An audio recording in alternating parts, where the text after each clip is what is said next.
Hola mis queridas amigas, mi nombre es Doña Carmen y hoy quiero contarles una historia sobre una abuela que una vez me habló de su propia abuela, una historia que cambió para siempre la manera en que veo el amor, la fuerza y la familia. Toqué la puerta del ático con la punta de los nudillos, despacio, como quien no quiere despertar un recuerdo. Afuera el sol golpeaba la chapa del tejado y hacía una música seca. Adentro, alguien había aprendido a guardar el tiempo en el polvo. Cuando abrió la trampilla, mi abuela me miró como si yo fuera una desconocida que se había colado en su vida a medias. Sus ojos, que siempre habían brillado como monedas antiguas, estaban opacos, como si el ático hubiera absorbido el color de su alma.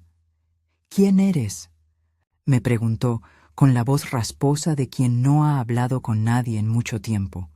No pude decir nada al principio. Había ido a su casa aquella tarde porque la vecina, la señora Mariela, me había llamado temblando.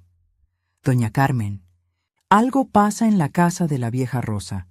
Su hijo la tiene escondida en el ático». Yo vine porque las cosas que oigo en las calles muchas veces se convierten en historias que nadie quiere contar. Vine porque mi abuela me había hablado de su abuela, y cuando una historia empieza a doler, uno va a ver qué la causa. La casa olía a naftalina y a café frío. En la repisa junto a la escalera había un frasco de vidrio. Ese frasco, gastado, con la etiqueta medio borrada, donde mi abuela guardaba monedas para el antojo del domingo. Un paquete de galletas, un papelito para el cine, un poco de azúcar para el café. Era su tesoro modesto, hecho con paciencia y trabajo. Sobre la mesa una taza despintada con un borde astillado. En el respaldo de una silla, las perlas viejas de mi bisabuela, enrolladas como si fueran serpientes dormidas. Y en la pared, un calendario con la fecha del 12 de marzo de 1998, marcada con una cruz roja, una fecha que ella repetía como si fuera un conjuro. «Mi nombre es Rosa», dijo mi abuela al fin, y luego tosió. «Soy la abuela de Carmen», añadió, y murmuró una risa que no llegó a ser tal. Recordé entonces las historias que me contó aquella misma mujer años atrás, la abuela de mi abuela, una mujer que cosía, que contaba cuentos junto a la colcha del invierno, que guardaba cartas amarillas en un cajón. «Nunca desperdicies las palabras», me dijo una vez, «porque las palabras son todo lo que nos queda cuando las manos ya no pueden trabajar». Esas mismas palabras, esa manera de decir las cosas, fue lo que, años después, le dio poder a mi abuela cuando la encerraron como si fuera basura. Mi abuela vivía sola en esa casa desde la muerte de su esposo. Y no voy a hablar de esposos ni de bodas, porque estas historias de mujeres giran en torno a otras cosas. Vivía sola con el frasco de vidrio, las perlas y las cartas guardadas en un sobre sin remitente. Sus manos eran mapas de callos y ternura, su memoria, un museo de canciones y refranes. No hay mal que dure 100 años ni mujer que lo aguante. Ella tenía la costumbre de escribir su nombre en los márgenes de los libros que amaba. Y en una servilleta la frase «La verdad tiene dientes, pero no muerde». Desde fuera, la casa parecía una de tantas. Desde dentro, era un baúl de recuerdos que alguien había decidido saquear. El hijo de mi abuela, su propio hijo, había cambiado la cerradura de la puerta principal un mes antes. «Por seguridad», dijo al principio. Pero la seguridad, cuando se usa contra los que uno dice amar, se transforma en jaula. El hijo, que se llamaba Esteban, vivía en la casa con su mujer y sus 2 hijos. Trabajaba en una oficina y tenía esa mezcla de prisa y desdén que a veces traen las personas que creen que los años viejos son un estorbo para la eficiencia. Un día, cuando fui a visitarla como hacía cada 15 días, encontré la puerta principal entreabierta y la casa impecable, sin las pequeñas señales de vida que mi abuela dejaba. La taza en el fregadero, el delantal colgado, el radio encendido. Pregunté por ella en voz baja, y la vecina, La señora Mariela me condujo a la escalera del ático con los ojos rojos. Esteban dijo que la señora Rosa se había ido a vivir con su hermana, dijo la señora Mariela. Pero yo la vi la semana pasada desde la ventana. La vi subir por la escalera con una caja de retazos.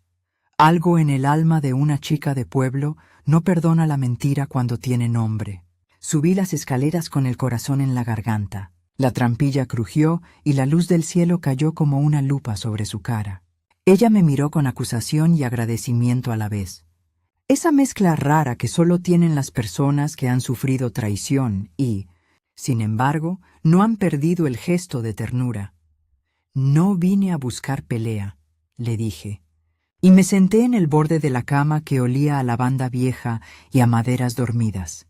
Vine por ti, me contó entonces, con pausas y con frases que parecían cosidas, cómo su hijo la había convencido de bajar la escalera y descansar en el ático porque el ruido de sus achaques molestaba a los niños. Le dijo que sería temporal, que le pondrían un sillón, que la bajarían para las comidas. Le dio una bolsa con medicinas y un plato. La encerró. Mi abuela, la mujer que sabía hacer milagros con una cucharita de azúcar y un puñado de harina, la mujer que había enseñado a medias a cocinar y a rezar, la mujer que guardaba cartas con promesas viejas, había sido reducida a una figura que respiraba en la penumbra de un ático. Me juré que no diría nada, confesó. No quería romper la paz de nadie, pero cada vez que llamaba, nadie venía. Y la noche que me sentí más sola, saqué el sobre. No fue la primera vez que vi ese sobre. Cuando niña, solía curiosear en un cajón donde mi abuela guardaba papeles. Había una carta sin remitente, una carta cerrada con tinta borrosa y la palabra para cuando nadie crea en mí. En ese sobre había promesas y nombres, fechas, 05-08-1943, una suma anotada en la caligrafía de su madre, 20 monedas de oro, quizá o 5,000 pesos, nunca supe exactamente. Había un trozo de tela de una colcha y una nota que decía: «Esto es para que recuerdes que no todo lo que se pierde está perdido». Esa misiva, que parecía una pista dejada a propósito, era el inicio de lo que yo luego entendería como el arma más afilada de mi abuela. Sus palabras escritas, su memoria convertida en prueba. No tenía fuerzas para gritar, me dijo en voz casi inaudible. Pero tenía cosas escritas, tenía nombres. No todas las historias comienzan con gritos. Algunas comienzan con la paciencia de quien decide guardar silencio para luego usar las palabras como cuchillo. Mi abuela comenzó a escribir. Lo hacía con un lápiz que encontró en un frasco de botones y con las hojas que le iba tirando el crujir del papel viejo. Escribió las fechas, los nombres, lo que veía por la rendija de la ventana del ático. Las cuentas que pagaba su hijo con excusas, el reloj de pared que desapareció, la foto antigua que él colgó de otro lado. Escribió las conversaciones que oía cuando alguien subía a buscar algo. La abuela ya no sirve, es demasiada molestia, me traerá problemas con los papeles. Palabras que quemaban como sal. Yo le digo a la memoria lo que ella no puede callar, me dijo una noche, porque las palabras son mi única herencia. La memoria, cuando se escribe, deja de ser un rumor. Cada vez que yo bajaba la escalera para llevarle sopa o algún pan, su mirada me pedía dos cosas: que no la olvidara y que guardara el frasco de vidrio en un lugar seguro. Le prometí que cuidaría las monedas que ella había juntado. 700 pesos eran, contados y acurrucados en el fondo del frasco. Eran su pequeño capital, su derecho para un día de capricho. También me pidió que trajera las perlas, esas perlas que habían pertenecido a su madre, y que él, su hijo, había escondido en un cajón de su cómoda. Si me las quitan, no soy la misma, me dijo. Las perlas sostienen la dignidad. El primer micro cliffhanger llegó cuando abrí la cómoda y encontré una carta con una fecha diferente. No podía creer que Esteban llevara las cosas de su madre tan despreocupadamente. Había facturas pagadas con la firma de mi abuela sin que ella supiera. Había una escritura de la casa a nombre del hijo, fechada el 02/02/1996, en letra pequeña, un notario que tal vez ni la reconocía. Mi abuela no recordaba haber firmado nada de eso, pero las firmas se venían con testigos, con papeles y con la frialdad de la oficina. Si alguien quería borrar a una mujer, bastaba con mover la tinta en el lugar correcto. Él decía que lo hacía por mí, dijo ella, que así estaría más segura. Pero la seguridad, mis queridas, también se puede poner detrás de llave. Empecé a visitar más seguido. Mis manos, que ya tiemblan a veces, temblaban por la rabia y por la necesidad de hacer algo. Cada visita era una comprobación. ¿Qué había desaparecido hoy? ¿Qué palabra nueva había dejado Esteban en el aire? Ella me dictaba y yo escribía. Nombres, fechas, conversaciones. Hicimos una lista de cosas perdidas. Una foto de boda de la bisabuela, la caja con monedas antiguas de la guerra, el vestido de lana color azul que la abuela usó en 1964 en la fiesta del pueblo, la carta de Juanita que decía, «Siempre estaré contigo». Todo eso se había movido de lugar sin que ella supiera. La abuela no reaccionó con violencia. Su arma fue la palabra y la memoria. Me enseñó a armar frases que son como pequeñas cuchillas, precisas, cortas, difíciles de negar. Di la verdad con calma, me decía. Que la verdad suene tan natural que nadie pueda decir que es mentira. Escribía con la paciencia de quien cose. Contaba fechas, 15 de abril, la vez que su hijo la llevó al banco. 20 de junio, el recibo del notario. 01 de agosto, la llamada donde le dijeron que la casa ya tenía arreglo. Cada uno de esos números era un hilo que, si se seguía, llevaba a un patrón. No subestimes a quien ha pasado la vida hilando, pero la tensión iba subiendo. Empezaron a llegar visitas extrañas. Abogados jóvenes que preguntaban por el número de la escritura, vecinos que se ofrecían a ayudar por curiosidad, nietos que ya no venían tanto. Un día, mi abuela me dijo, «Él no quiere que me vean». Y cuando las palabras salen de una boca que ha conocido la miseria y la alegría por igual, pesan. La comunidad, que al principio miraba con indiferencia, comenzó a murmurar. En la tiendita del barrio, la vieja Rosa ya no sale. En la peluquería, el hijo se enoja si alguien pregunta. Esas pequeñas observaciones de vecinas y tenderas son las que cuando se juntan forman un río que puede arrastrar a un hombre si encuentra la fuerza suficiente. Y en medio de todo eso, la abuela consiguió algo inesperado. Una carta que no recordaba haber escrito. La encontró escondida dentro de un libro de cocina antiguo, una carta que empezaba con la frase que siempre había repetido su madre.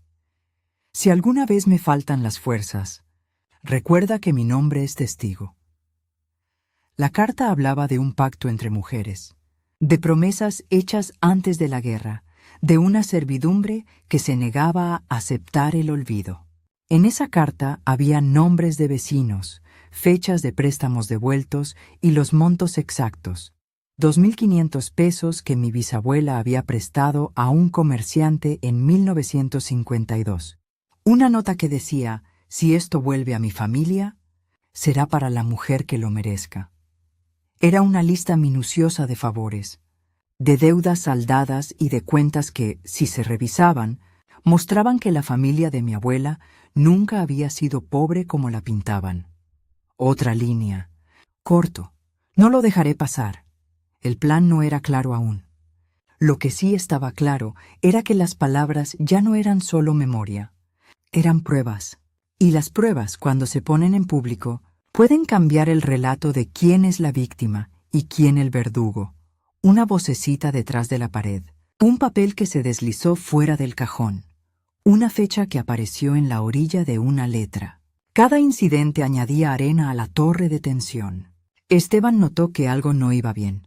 Empezó a vigilar la puerta del ático con insinuaciones y con miradas que querían ser intimidantes. Un sábado se presentó con una nota del banco en la mano y me dijo, en tono que quería ser conciliador, pero que no era otra cosa que amenaza velada. Doña Carmen, hay cosas que es mejor dejar pasar. ¿Dejar pasar la injusticia? Le respondí sin pensar, y sentí que las palabras me salían con la rudeza de la verdad. Él sonrió, pero no le llegó a los ojos. Sus manos, grandes y ásperas, temblaron como si la culpa le mordiera la lengua. En la mesa quedó la nota del banco, un aviso de cobro por una hipoteca que no cuadraba. El número en la letra era grande, 25,000 pesos. Mi abuela se acercó al borde de la escalera y me dijo muy bajito, si me echan al olvido, yo haré páginas que nadie podrá borrar. El último microcliffhanger antes de la noche vino cuando noté una marca en el piso del ático. Algo arrastrado, un pedazo de tela, como si alguien hubiera querido esconder un cofre. Y entonces, una noche, cuando las telarañas hacen sombras largas, mi abuela afirmó una idea que nadie esperaba, que las palabras escritas por una mujer sola pueden ser más peligrosas que una piedra lanzada. Ella no gustaba de pelear, me dijo, pero no permitía ser olvidada. No supe aún lo que esa afirmación traería. Solo sabía que en el bolsillo del delantal antiguo guardaba un sobre con tinta azul y la dirección de un escribano que ya no vivía en el barrio. Dentro del sobre, las pruebas, fechas, nombres, la suma exacta de 7,300 pesos que un tal Manuel había prestado a Esteban y que nunca fue devuelta. Si eso se demostraba, abriría otra puerta, la del posible fraude, corto, tenso. Alguien dejó caer una llave en la noche, y así terminé la noche en vela, con el frasco de vidrio sobre la mesa, las perlas envueltas en un pañuelo y la sensación de que estábamos a punto de algo que no iba a poder detenerse. Mi abuela me miró con la calma de un animal que huele la lluvia y me dijo, como si fuera una sentencia, prepara tu pluma, que la verdad necesita manos firmes. Última línea, cliffhanger final de la parte. Ella me entregó una carta sellada y susurró, esto será lo que los arruine. Hola, mis queridas amigas. Mi nombre es Doña Carmen, y hoy quiero contarles una historia sobre una abuela que una vez me habló de su propia abuela. Una historia que cambió para siempre la manera en que veo el amor, la fuerza y la familia. Cuando ella me entregó la carta sellada, la noche parecía más densa que de costumbre, como si las paredes del ático hubiesen tomado la decisión de escuchar. La carta tenía un sello que ya no se usaba y una caligrafía inclinada que yo no reconocía de inmediato. La saqué con manos temblorosas. Era mi turno de ser fuerte, y le apoyé la hoja sobre las rodillas, a la luz de una lámpara de mesa que lanzaba sombras largas sobre las perlas envueltas en su pañuelo. Ábrela, me dijo ella. Que la verdad se presente con la calma de quien dice su nombre una vez y lo guarda. Lo hicimos juntas. Dentro había una lista precisa, sin tachaduras, con fechas, nombres y sumas. Al final, una línea en tinta roja. Propiedad revertida a la línea femenina en caso de ausencia de testamento válido. Testigo, don Ernesto G., 0309-1978. Esa firma, que estaba como una rúbrica antigua, era la llave que necesitábamos. Don Ernesto ya no vivía, pero su hijo, Óscar, sí, y recordaba cómo su padre había presenciado pagos y préstamos por la calle del pueblo. Las palabras eran puntas.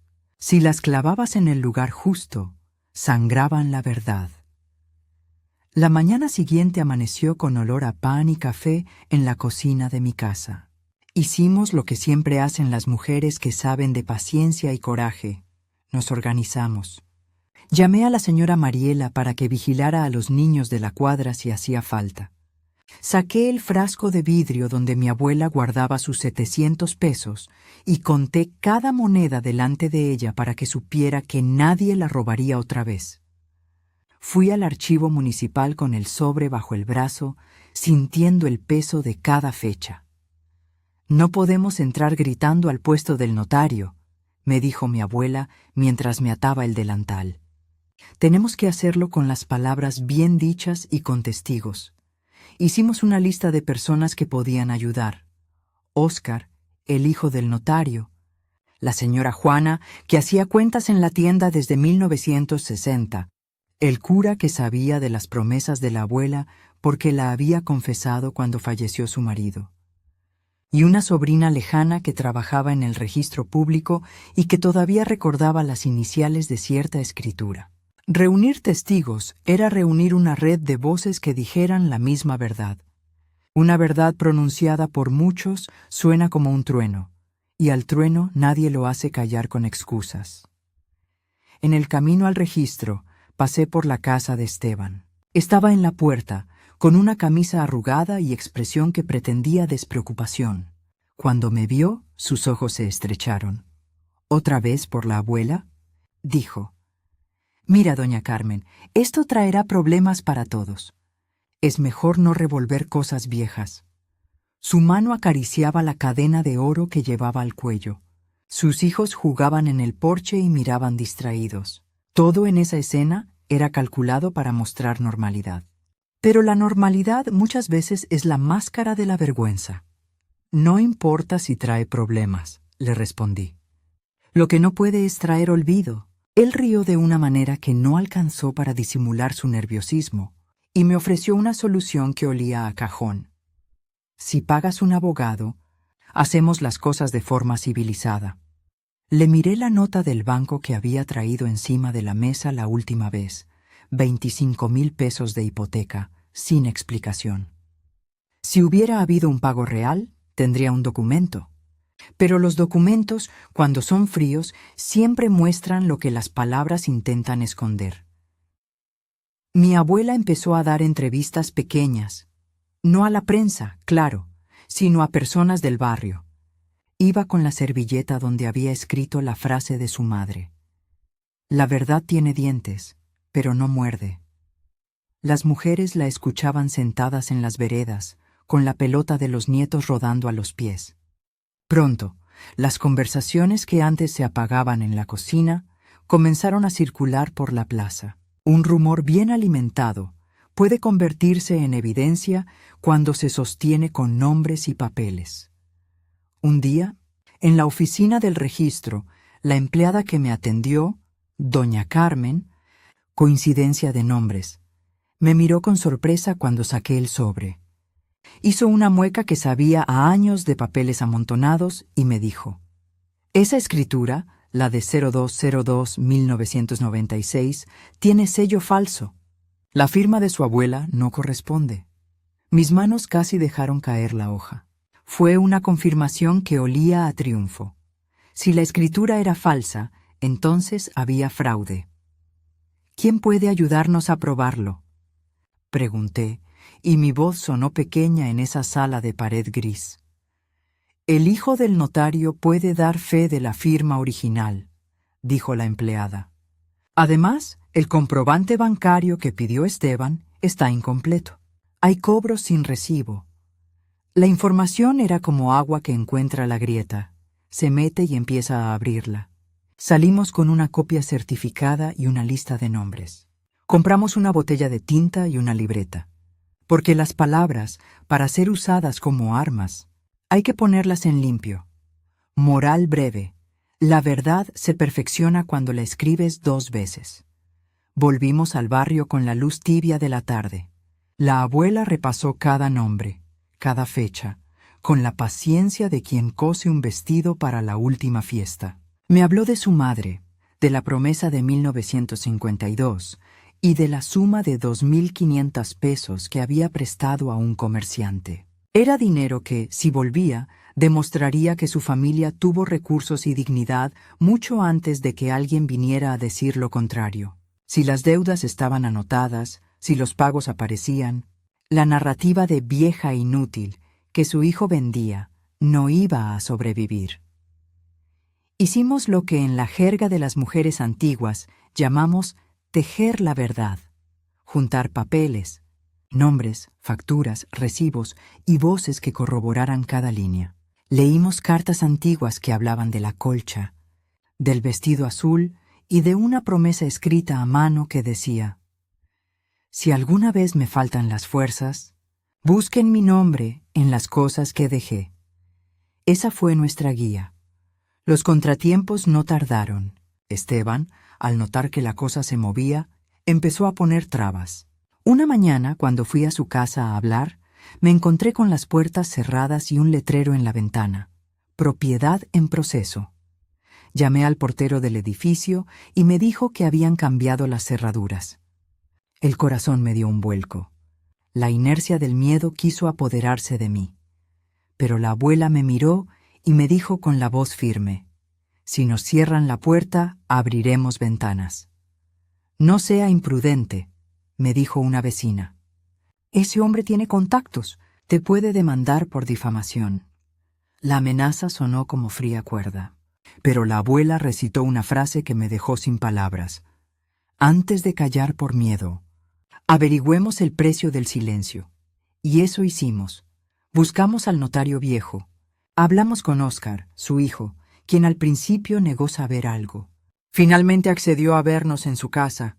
Su oficina olía a papeles y a aguardiente. Óscar abrió un cajón y dejó sobre la mesa una carpeta con sellos amarillos y hojas dobladas. Había un acta de 1980, donde su padre anotaba que había presenciado la entrega de ciertos papeles a favor de la familia de Rosa.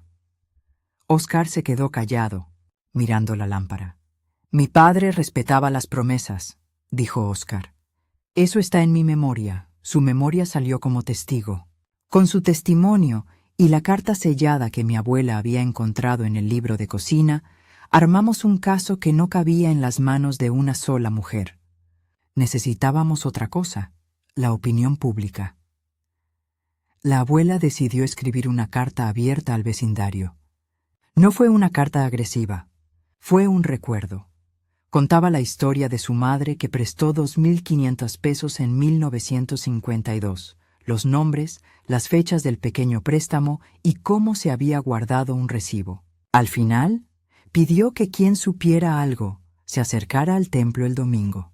No lo hizo para humillar, lo hizo para que la comunidad se reconociera en esa historia. La plaza al mediodía estaba llena como no lo había estado en años. Las sillas eran improvisadas, la gente traía su sombra y su memoria, y la abuela habló con la claridad de quien ha esperado una vida para poner las cosas en orden. No vine a denunciar odio, dijo. Vine para que la verdad tenga una casa. Las voces se mezclarán en mi memoria hasta el fin de mis días. La señora Juana con su cuaderno de cuentas. El carnicero recordando el vestido azul. El panadero mencionando la vez que mi bisabuela pagó por adelantado una caja de pan. Cada testimonio era una cuenta que cerraba un agujero. Cuando el cura se levantó para decir lo que escuchó en confesión sobre promesas incumplidas, algo dentro del pecho de Esteban empezó a romperse. Él salió de su casa como quien sale a apagar una chispa, pero la chispa se volvió llama. Al ver a la comunidad reunida, la máscara se le despegó a tiras. Empezó a gritar acusaciones, que eran en sí una confesión. Todo eso es viejo, no vale, son historias inventadas. ¿Qué ganan ustedes con esto? Los niños se acercaron, y su esposa miró a su marido con una mezcla de rabia y solidaridad rota.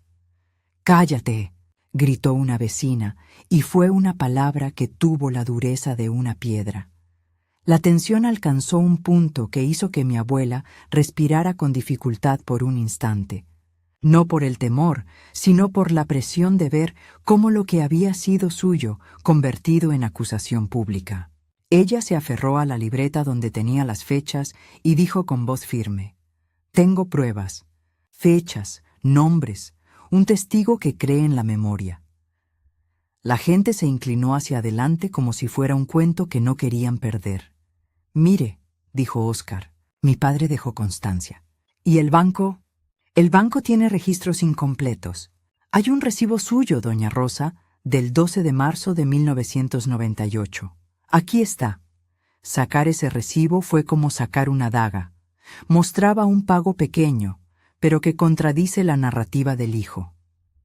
Y lo que más temía Esteban no era que lo descubrieran, era que lo rechazaran. La vergüenza, cuando entra en una casa, se asoma a las ventanas y no se va.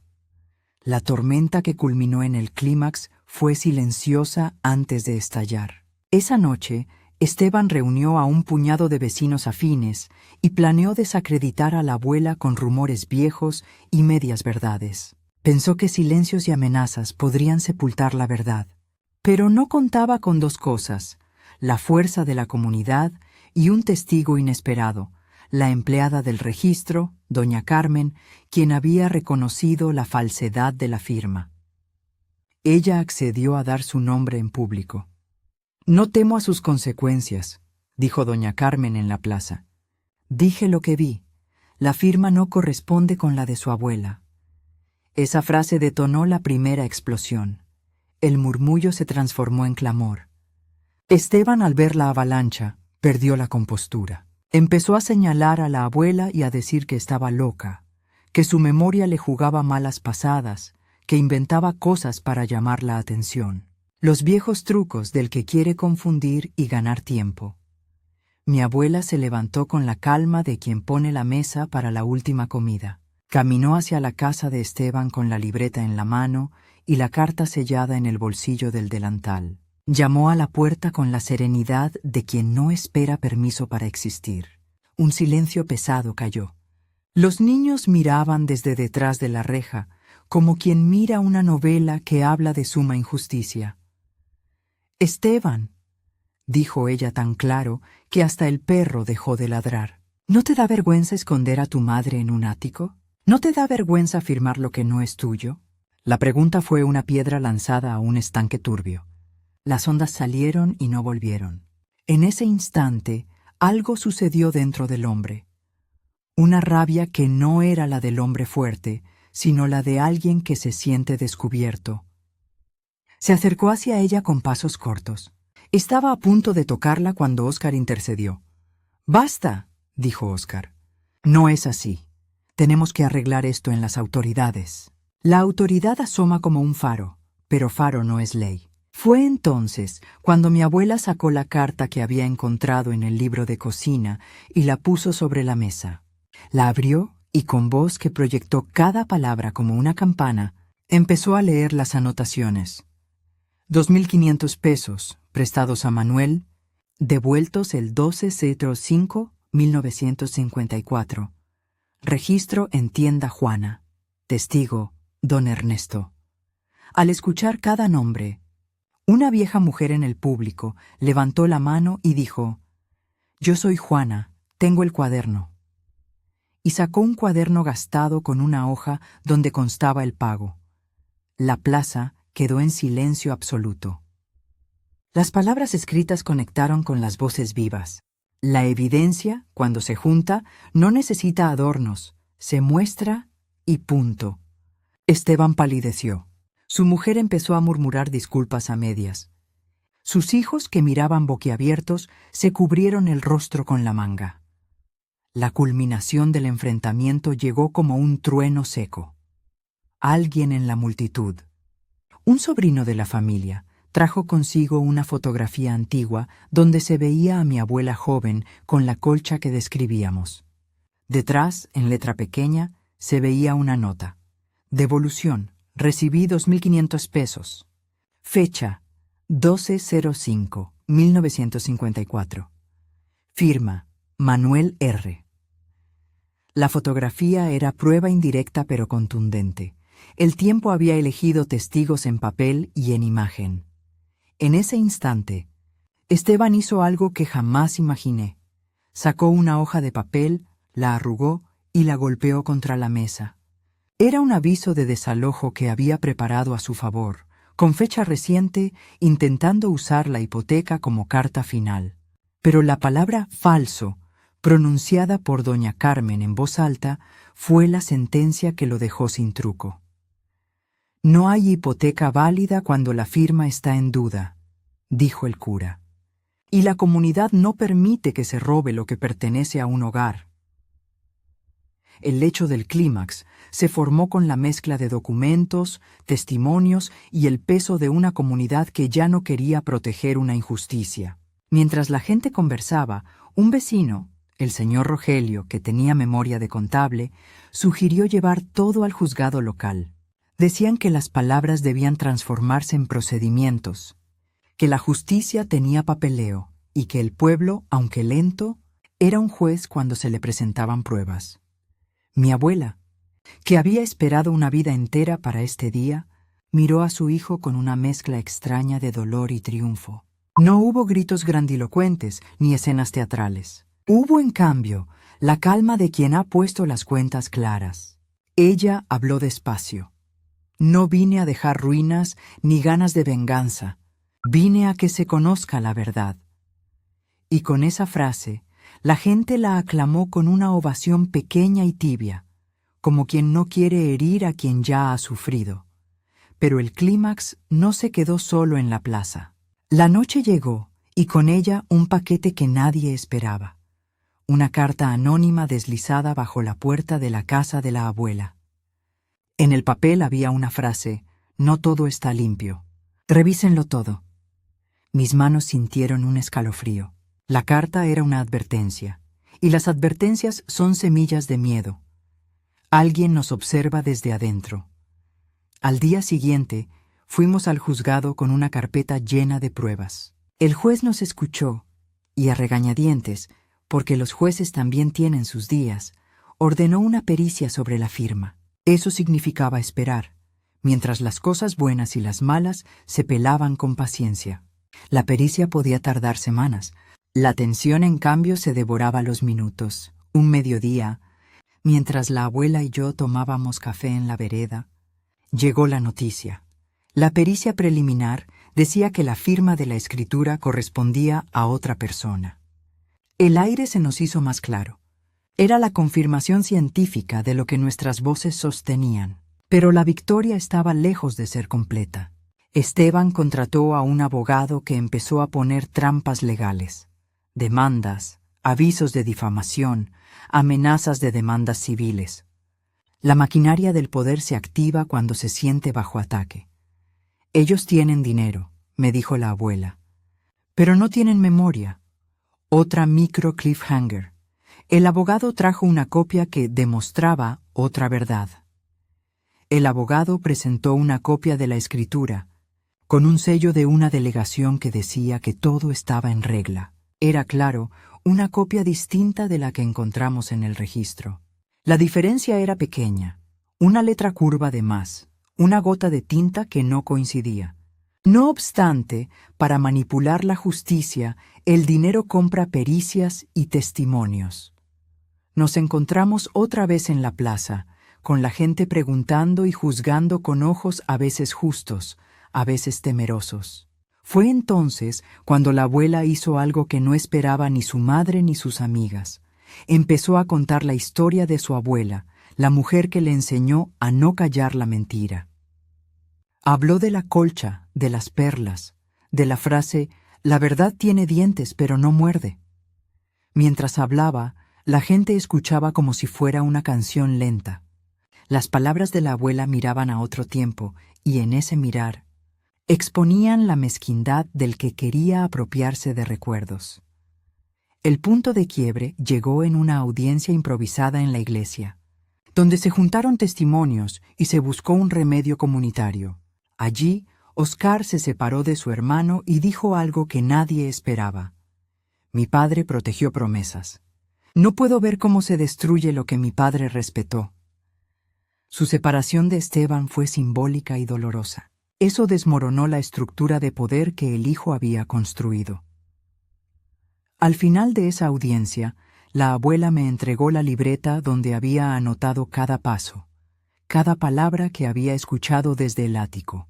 Me miró con la intensidad de quien sabe que lo que viene será decisivo.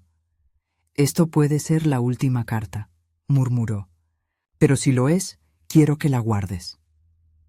La noche anterior a la audiencia final, sentí el peso de una ciudad entera. La abuela no durmió. Hizo café a las 3 de la mañana y se sentó en el sillón con el frasco de vidrio a su lado. Contó las monedas una por una, las puso en fila y dijo en voz baja: «Si pierdo, al menos dejo la historia para que la recuerden». Esa frase me atravesó como aguja. Y entonces, en la madrugada, alguien llamó a la puerta del notario. Era un paquete sellado, con la firma de don Ernesto G., que según decían, había muerto. Dentro había una última anotación: la confesión de Manuel R., fechada el 14/06/1979, donde explicaba que había recibido 2.500 pesos y que entregó una nota que él guardó a cambio de una promesa de la familia de la abuela. Esa nota que Manuel decía haber entregado incluía la indicación de que, si la familia alguna vez estuviera en apuros, la propiedad debía volver al linaje femenino. La tercera pericia era un golpe de fuerza. La nota de Manuel aparecía y su firma coincidía con la historia. Un documento olvidado. Reescribe todo. La mañana de la audiencia final, la iglesia se llenó hasta el fondo. La señora Juana con su cuaderno, el panadero con la foto, Oscar con la carpeta amarilla y doña Carmen del registro con la pericia en la mano. Fue como ver a toda una ciudad que decide ser testigo. Esteban llegó con su abogado, su aire de superioridad y una carpeta con copias que pretendían borrar las huellas del pasado. El juez abrió el procedimiento y examinó cada papel. La tensión se podía cortar con la cuchara del café. La abuela se levantó y, sin temblar, leyó las palabras que habían sido su refugio. «Si me olvidan, que este papel diga mi nombre». Leyó la carta sellada, la lista de fechas, la nota de Manuel y, al final, la anotación que ordenaba la restitución si no había testamento válido. La lectura fue una espada que cortó las dudas. Entonces pasó algo inesperado. Esteban, rojo en la cara y con las manos estrujando sus papeles, se levantó y gritó con furia, pero no una furia que sostuviera la cara de la verdad. Era la furia de quien ha sido descubierto.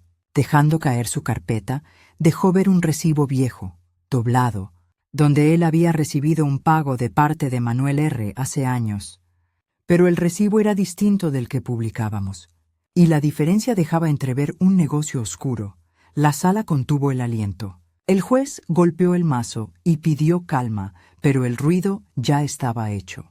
Las pruebas se amontonaban y entre ellas, una línea dejaba entrever algo todavía más profundo. No solo había fraude en la firma, sino una red de pagos y favores que implicaban a otros nombres del pueblo.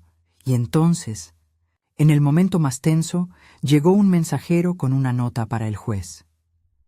«Reconsidere las pruebas. Hay amenazas». La nota llevaba un sello que nadie reconocía. Mi abuela me miró con ojos que brillaron como las perlas al sol y dijo, en voz baja: «Esto ya no es solo de nosotros». Alguien cerró la puerta del juzgado con llave desde afuera. «Hola, mis queridas amigas. Mi nombre es doña Carmen, y hoy quiero contarles una historia sobre una abuela que una vez me habló de su propia abuela. Una historia que cambió para siempre la manera en que veo el amor, la fuerza y la familia». Cuando alguien cerró la puerta del juzgado con llave desde afuera, el silencio de la sala tuvo el peso de una noche sin luna. No supe quién lo hizo. Solo sentí el frío de la madera, el murmullo de la gente y la respiración corta de mi abuela a mi lado.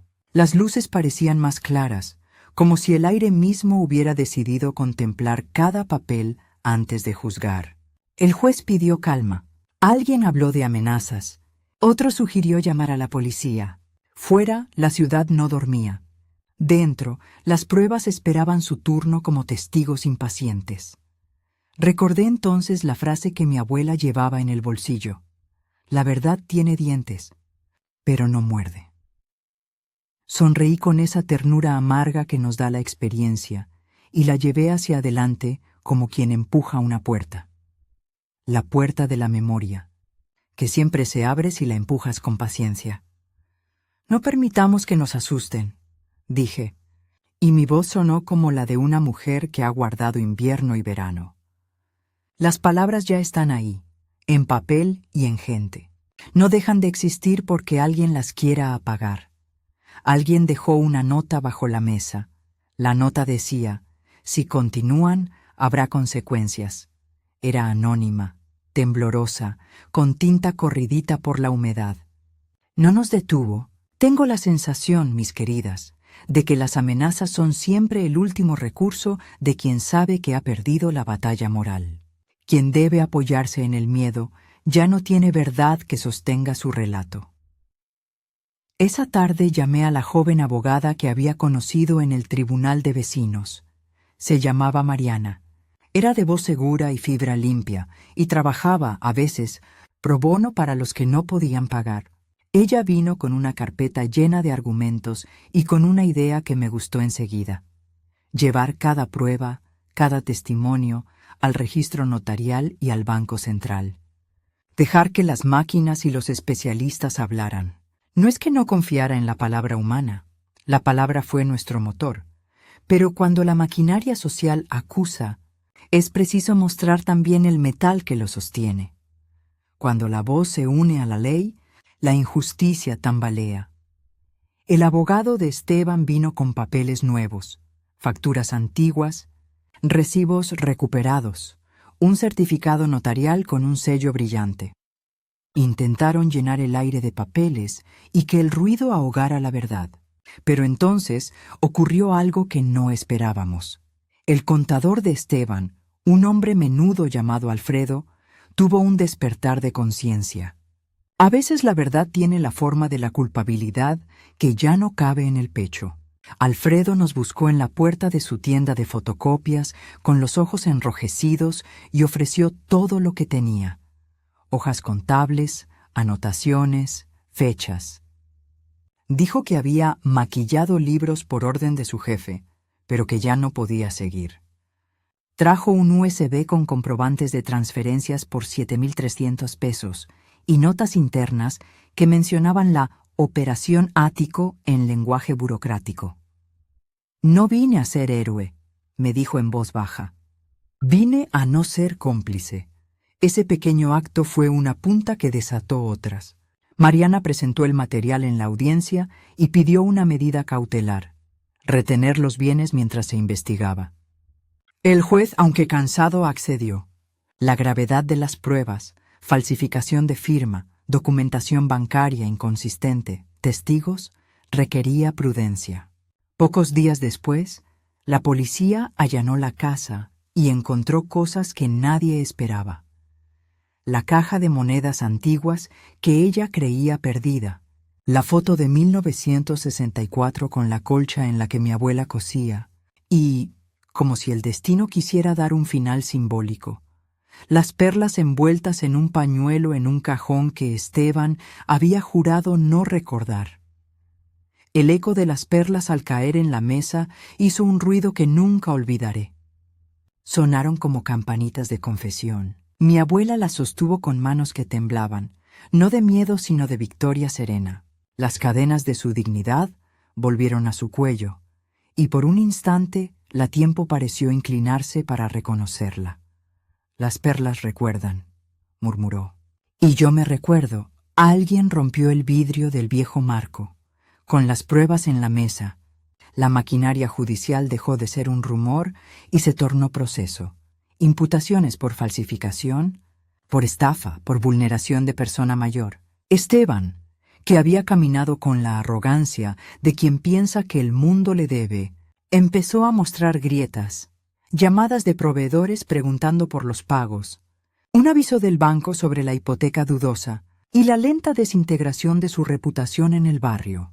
Las viejas amistades se marcharon como aves asustadas. El panadero que siempre le prestó paquetes ahora recibía a mi abuela con una sonrisa especial.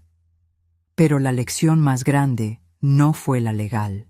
Lo más poderoso fue la reacción humana. ¿Se acuerdan de la señora Juana con su cuaderno? Ella organizó una colecta, pequeña pero sincera, para que la abuela tuviera un fondo para comprar medicinas y algún capricho. Fueron 1,200 pesos recaudados en 2 días. Para nosotros era mucho y valía más que el oro. El panadero trajo pan por la tarde. La costurera le tejió un cojín nuevo con retazos, y la escuela del barrio organizó un pequeño festival donde los niños recitaron los dichos que la abuela les había enseñado. La comunidad se convirtió en el abrazo que la ley no siempre puede dar.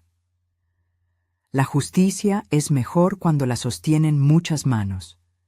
Mientras tanto, Esteban se defendía con la liviandad del que intenta comprar tiempo. Mandó cartas, amenazó con contrademandas y contrató a un periodista para contar otra versión. Pero la otra versión, mis queridas, necesita más que tinta, necesita integridad. Su periodista buscó testimonios y, al no encontrarlos, terminó cambiando de tema. A veces la verdad actúa como un imán. Atrae lo que está dispuesto a pegarse. En la audiencia final, Mariana expuso todo con la calma de quien ha repasado las letras muchas veces.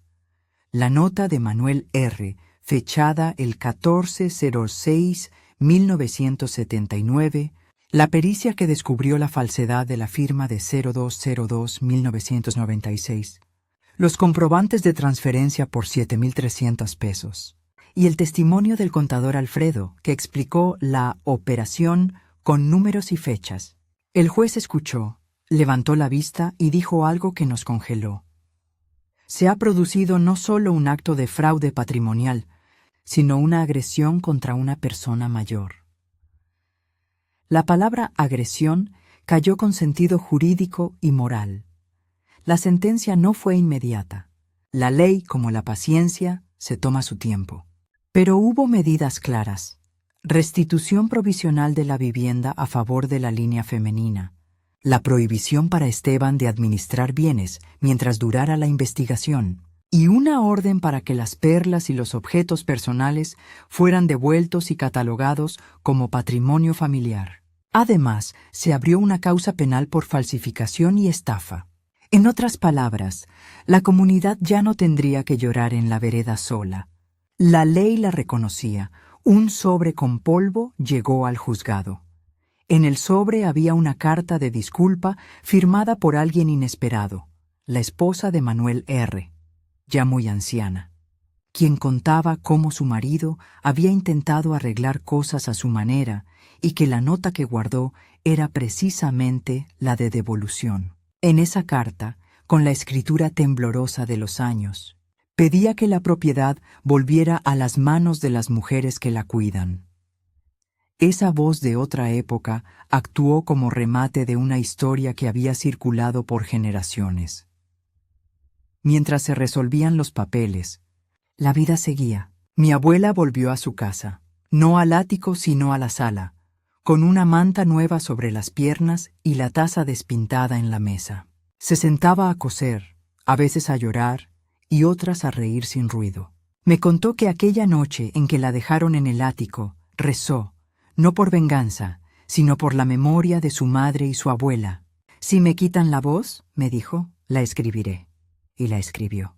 Sus notas, ahora organizadas, se convirtieron en documento público, un fragmento de historia que el pueblo abrazó. La justicia, mis queridas, no siempre es perfecta, pero cuando la comunidad la empuja, se acerca. Esteban fue hallado penalmente responsable de falsificación y estafa en primera instancia. La sentencia incluyó una multa grande, la obligación de restituir valores y trabajos comunitarios que habrían de reparar el daño. No deseo regodearme en la desgracia ajena, pero sí quiero que entiendan la justicia poética. Esteban, que quería borrar a una abuela, quedó sin quienes protegieran su nombre. Sus amigos se apartaron y varios comerciantes le negaron crédito. La vida, cuando se basa en el daño a otros, es frágil. Un silencio quedó en la casa de Esteban. Lo que me emocionó más fue el paso final de mi abuela. No pidió castigo, pidió memoria. Solicitó que se hiciera un inventario público de las cosas recuperadas y que se creara un pequeño archivo en la plaza con fotos y cartas para que los niños pudieran aprender la historia. Quería que sus nietos supieran que la dignidad no se compra ni se firma en un papel falso. Se cuida en la palabra y en la acción de todos. Así nació la caja de memorias, en la biblioteca del barrio. Un frasco de vidrio en miniatura que guardaba copias de los documentos. Las perlas bajo un cristal protector, la colcha en un estante y la libreta con la frase: «La verdad tiene dientes, pero no muerde». Cada domingo, mi abuela se sentaba ahí a contar la historia a quien quisiera escuchar. Los niños la rodeaban. Las mujeres la escuchaban con ojos grandes y lágrimas humildes. Algunos hombres, los que eran capaces de mirar, venían a aprender también. Guardar la memoria es cuidar la comunidad. Con el tiempo, Esteban intentó rehacer su vida lejos del barrio, con trabajos que no requerían confianza pública. No diré que se convirtió en un santo. No sería honesto, pero el pueblo le dio lo que había buscado él mismo para su madre, un lugar en la verdad. Aprendió, tal vez con dolor, que las cosas se devuelven tarde o temprano. La casa quedó para la línea femenina, como decía la nota de don Ernesto. Pertenecía a quien la había cuidado, a mi abuela y a sus herederas en la medida de la ley. La última escena que recuerdo con claridad fue la de mi abuela colgando de nuevo las perlas en su cuello la mañana de la restitución. La luz entraba por la ventana, el olor a café llenaba la casa y las aves del patio parecían cantar con más ánimo. Apoyó la palma de la mano sobre el frasco de vidrio. Lo acarició como quien bendice una ofrenda. «Esto», dijo, «es para los domingos». A partir de ese día, mi abuela recuperó algo más que muebles o documentos. Recuperó su lugar en la mesa, su derecho a contar y a ser escuchada. Empezó a escribir más, ya no con la urgencia de la defensa, sino con la paciencia de quien reconstruye. Su libreta se llenó de pequeñas enseñanzas, recetas, refranes, fechas, y me pidió que hiciera copias para las vecinas. «Que no se pierdan», dijo, «que nadie pueda fingir que no existimos». En la ventana alguien pegó una nota. «Gracias».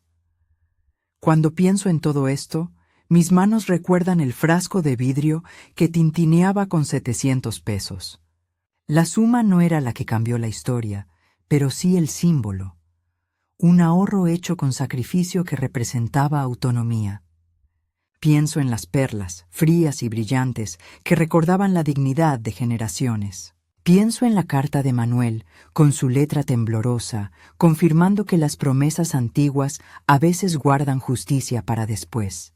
Y pienso en mi abuela, que no pidió violencia nunca, sino que usó las palabras como herramienta para cortar la mentira. Las palabras bien dichas pueden reconstruir lo que el dinero intentó borrar. Hoy, la casa tiene un letrero pequeño hecho por las mujeres del barrio. Casa de la Memoria. Aquí se cuentan historias. Mi abuela, cuando puede, se sienta en la mecedora de la sala y narra. A veces se le cae la lágrima por la mejilla, no por la pena, sino por la gratitud. Y cuando termina, siempre mira a la cámara, porque la gente la graba para que su voz viaje. Y dice: «Si esta historia tocó tu corazón, compártela con alguien que valore sus recuerdos familiares. Y no olvides suscribirte. Este viejo corazón aún tiene muchas historias que contar». Si algo quiero dejarles, mis queridas amigas, es esto. No subestimen la fuerza de una abuela que sabe escribir su verdad. No crean que el olvido es eterno. Cuiden las perlas, cuiden las cartas, cuiden el frasco de vidrio donde guardan sus monedas, porque un día esas cosas se convertirán en la llave que nos devuelve lo que nos pertenece. El nombre, la memoria y la dignidad. Si esta historia tocó su corazón, compártanla con alguien que valore sus recuerdos familiares. Y si quieren escuchar más relatos de abuelas que no se dejan borrar, suscríbanse. Aún hay muchas cartas por leer y muchas perlas por colgar.